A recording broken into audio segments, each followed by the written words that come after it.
43,000 টাকারও বেশি মূল্যের সম্পদ অর্জন ও বুক দখলে রাখার অপরাধে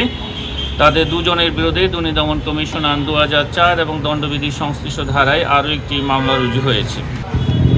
অভিযোগ সংশ্লিষ্ট জনাব উষা রানী চন্দ, স্বামী নারায়ণ চন্দ্র চন্দ এবং জনাব নারায়ণ চন্দ্র চন্দ সাবেক সংসদ সদস্য খুলনা 5 এবং সাবেক ভূমিমন্ত্রী কর্তৃক জ্ঞাত আয়ের উৎসের সাথে অসঙ্গতিপূর্ণ 62,43,000 টাকারও বেশি মূল্যের সম্পদ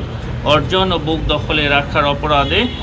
তাদের দুজনের বিরুদ্ধে দুর্নীতি দমন কমিশন আইন 2004 এবং দণ্ডবিধি সংশ্লিষ্ট ধারায় আরও একটি মামলা রুজু হয়েছে।